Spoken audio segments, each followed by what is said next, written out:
Hello everyone, welcome to another video on Zig programming language with Leasy.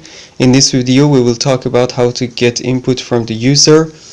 Please don't forget to subscribe and like the video and leave a comment behind if you have any suggestions or any topics that we can cover. So to get an input from the user, the first thing that we need to do is to import the standard library, which is what I've done in the first line. In this code, and then I have written my main function, and in this main function I'm going to be writing a few lines. The first line is to define a buffer, so let's get into it.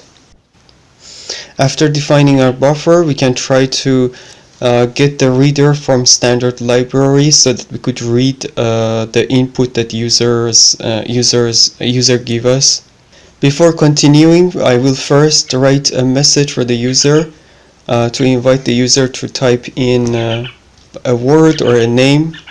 Now I just need to use this stdin, this variable as stdin that I have defined in the second line of inside the main function to get some of the standard library functions to read the input from terminal.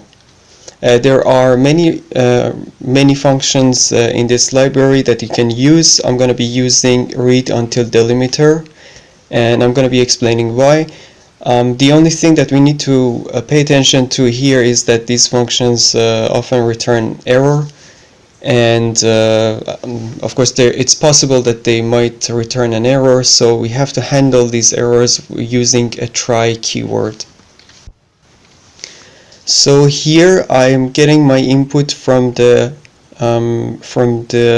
terminal by using read until delimiter. I am passing my buffer. I am using the ampersand before buffer to send the address of the array to this function, and of course the delimiter is just a \n character, which means that I want this function to read until we get to the \n character, or where we get to the position that user has put in enter keyword.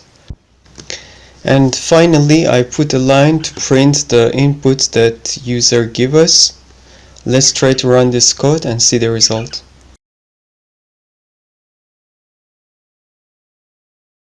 You can see that there is no error and everything runs well. And so that's it. That's the only thing that we need to do to get input from the user.